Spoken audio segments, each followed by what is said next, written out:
안녕하십니까, 와인닥터입니다. 이번 시간에는 보르도 와인의 총론에 대해서 말씀드리겠습니다. 자, 보르도 와인 하면은 보통 샤또 와인이라는 이미지를 갖고 계신 분들이 많을 텐데요.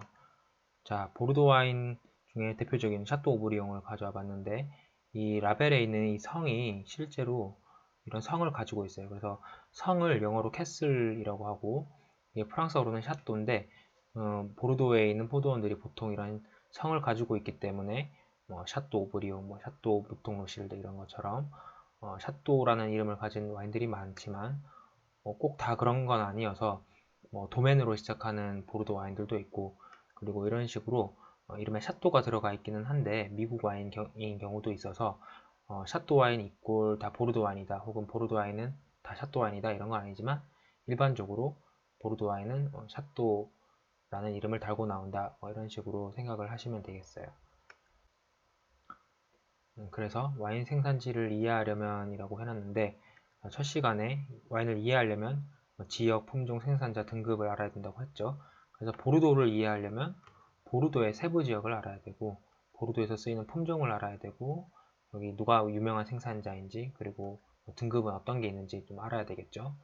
그래서 먼저 이제 세부 지역을 좀 보면은, 보르도는 일단 이 프랑스 전체 중에서 여기 있죠. 그래서 남서쪽에 있고, 이 지역을 조금 더 보면은 이제 왼쪽으로는 대서양이 있고, 지롱드강, 갸롱강, 도르도뉴강 해서 강이 되게 많은데, 여기 이제 보시면 지롱드강이 큰 강이 이제 지롱드강이고, 왼쪽에 있는 강이 갸롱강이고, 오른쪽에 있는 강이 도르도뉴강이죠. 그래서 이 갸롱강과 도르도뉴강이 합류를 해서 이제 지롱드강이 된 다음에 대서양으로 흘러나가는 이런 양상의 이제 지형이고, 이 이제 강 이름이 중요한 이유가 이 강을 기준으로 동서로 나눠서 크게 이제 5가지 지역으로 보르도 지역을 나눠요. 그래서 메독, 그라브, 블라이, 브루흐, 리브르네, 엉뜨르드메르, 이렇게 5가지 지역이 있죠. 그 중에 이제 노란색으로 색칠한 3가지 이 지역이 유명한 지역이고, 5가지가 좀 많다 하시는 분들은 3가지 지역만 기억하시면 되겠습니다. 자, 매독 하면 많이 들어보셨을 텐데, 이 지롱드 강의 좌측에 있는 여기를 매독 반도라 그래요. 이게 대서양이랑 강이랑 해서 이제 반도 모양으로 이렇게 튀어나와 있죠. 그래서 이걸 매독 반도라고 하고, 매독 지역이다 라고 돼 있고, 그 다음에 그라브 지역이 여기 주황색으로 표시한 갸롱강의 서쪽 부위, 여기가 이제 그라브 지역이고, 이쪽에 이제 블라이라고 적혀 있죠. 여기가 이제 블라이 브루흐 이 지역이고, 리브르네 지역이 여기 핑크색으로 된 요 되게 조그만한 지역이에요. 리브르네 지역. 그 다음에 이제 엉뜨르드메르. 그래서 이제 엉뜨르가 뭐뭐 사이에, 영어 접두사로 치면 인터라는 뜻이고, 드가 이제 2개죠. 그 다음에 메흐가 사실은 바다라는 뜻인데, 이제 큰 강 2개 사이에 있는 지형이다 해서 이제 엉뜨르드메르라고 그렇게 이제 명칭이 되어 있고, 5가지 지역이 이제 결국 강을 기점으로 해가지고 나뉘는데, 이 3가지 지역을 좀 알고 계시면 되겠습니다. 그래서 3가지 지역을 좀 알고 계시면 되겠고, 품종으로 넘어와서 보르도 와인에 쓰이는 품종은, 레드 와인은 이렇게 6가지 품종이 있고, 화이트 와인은 3가지 품종이 이제 대표적인데, 이것도 역시 좀 많죠. 그래서 대표적인 거 3가지만 기억을 하겠습니다. 그래서 메를로, 까베르네 소비뇽, 까베르네 프랑이 보르도 블렌드다 하면은 이제 3가지, 그 중에서도 특히 위에 2가지가 메인이다. 그래서 메를로, 까베르네 소비뇽이 제일 많고, 이게 메를로가 사실은 거의 70% 정도 차지하는 것 같죠. 그 다음에 말백, 프티베르도, 까르미네르 이런 거 굉장히 이제 소량, 여기 보면 이만큼이 이제 요 3가지 품종을 합해도 이만큼밖에 안 돼요. 그래서 3가지 정도 기억하시면 되겠고, 화이트 와인은 2가지, 세미용이랑 소비뇽 블랑을 기억하시면 되겠습니다.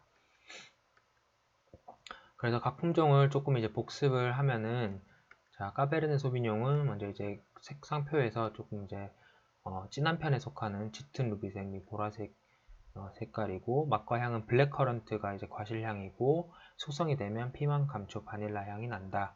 그다음에 특징은 밸런스가 굉장히 좋다. 바디감도 좋고, 타닌감도 좋고, 과실향도 좋고, 이런 밸런스가 좋고, 만생종이다 라고 되어 있는데, 만생종이라는 건 껍질이 두껍고 과일이 익는데 되게 오래 걸려서 수확을 좀 늦게 해야 되는 종이다.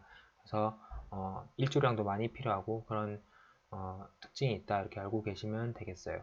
그래서 대표 산지로는 보르도 좌안이라고 되어 있는데, 좌안이 아까 그 지도에서 보면은 갸롱강, 그 다음에 그 지롱드강의 왼쪽, 보르도 그 광의 왼쪽이라고 해서 보르도 좌안이라고 부르죠.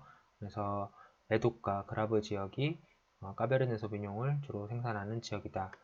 그 다음에 메를로는 가운데, 색상표에서 가운데에 있죠. 그래서 이런 색깔을 짙은 루비색이라고 부르고, 체리, 라스베리가 과실향이고, 흑연, 삼나무, 담배 이런 향이 나기도 한다. 특징으로는 굉장히 부드럽다.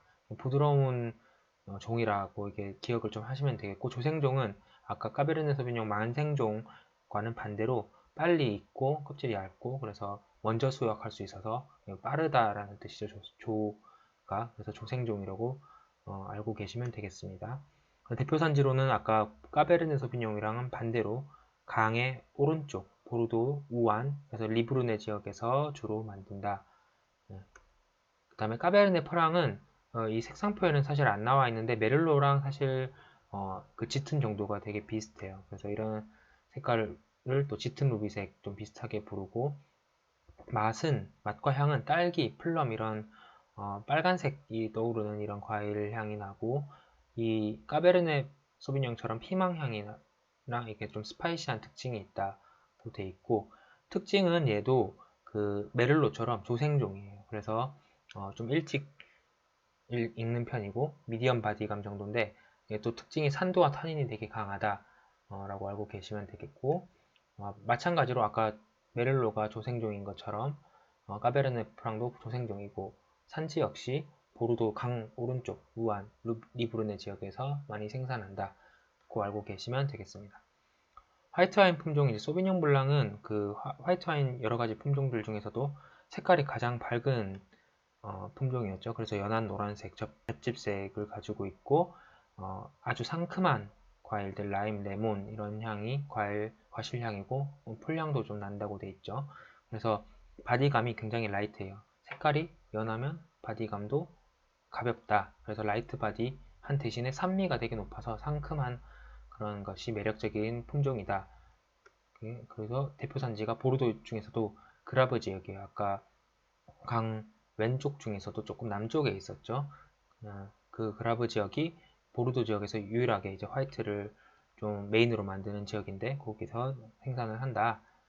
반대로 이제 세미옹은 이제 아까 보셨던 이 소비뇽 블랑보다는 색깔이 조금 더 진하고, 그래서 그 맛과 향도 조금 더 진한 색깔이 떠오르는 과실들, 감귤 이런 향이 있고, 꿀향이라고 되어 있는데, 여기 보시면은 특징이 중에 끝에 이제 곰팡이라고 되어 있는데, 이 기부곰팡이라고 해서 이렇게 포도 껍질에 구멍을 뚫어서 수분이 이제 빠지도록 만드는 그런 곰팡이 종류가 있는데, 이 수분이 빠지면 당도가 농축이 되고, 그래서 이제 굉장히 단 스위트 와인을 만들 수 있는 상태가 돼요. 그래서 그런 경우에 이제 꿀 향이 난다라고 이렇게 써놓은 거고, 그 또 중요한 특징이 이제 산미가 낮고 대신에 이제 바디감과 알코올이 도수가 높다 이렇게 돼 있는데, 이게 보시면은 소비뇽 블랑이랑 좀 반대예요.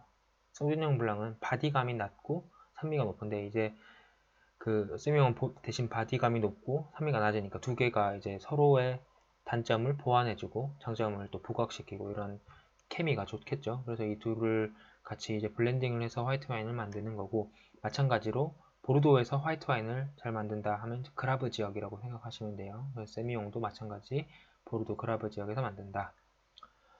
자, 그래서 복습을 좀 해보면은 크게 강을 기점으로 5가지 지역으로 나눴었죠. 메독, 그라브, 블라이브루흐, 리브르네, 엉뜨르드메르. 그래서 다시 한번 또 지도에 표시를 해보면 메독이 여기, 그라브가 여기, 리브르네가 여기 조그만한 지역. 그래서 여기가 좌안, 여기가 우안이다. 이제 광 오른쪽에 사실 뭐 블라이브루도 있고, 엉뜨르드메르는 물론 이제 강 사이에 있지만, 어떻게 보면 이 둘 다 우환이라고 얘기할 수도 있는데 보통 우환 하면은 리브르네 지역을 얘기를 해요. 블라이브르 지역에서 나는 와인이 그렇게 유명하지가 않기 때문에 그렇게 알고 계시면 되겠고, 조금 정리를 해보면은, 자, 좌는 메독과 그라브가 있고, 메독이 이제 레드와인, 까베르네 소비뇽을 주품종으로 한 레드와인을 만들고, 그라브는 마찬가지로 레드와인도 만들지만 화이트와인도 잘 만드는 지역이다. 반대로 우아는 리브르네 지역이 있고, 똑같이 이제 레드와인을 만들지만, 죄송합니다. 똑같이 레드와인을 만들지만 메를로가 주품종, 좌한 쪽은 까베르네 소비뇽이 주품종. 이게 다 이유가 있어서 이 이유에 대해서는 다음에 또 말씀을 드리겠습니다. 그리고 다시 좀 정리를 하자면, 세부 지역을 알자고 했는데 총 이제 5가지 지역이 있지만 그 중에서도 3가지를 좀 기억을 하겠습니다. 리브르네, 메독, 그라브, 그 다음에 어디 쪽이 좌한인지 어느 쪽이 우한인지, 그 다음에 품종은 레드는 6가지 품종이 있지만 그 중에 제일 중요한 거 3가지를 하면 까쇼 메를로 카프, 2가지를 하면 까쇼 메를로, 화이트는 세미용, 소비뇽 블랑, 이렇게 기억을 하시면 되겠고, 생산자와 등급에 대해서는 또 추가로 설명을 드리도록 하겠습니다. 감사합니다.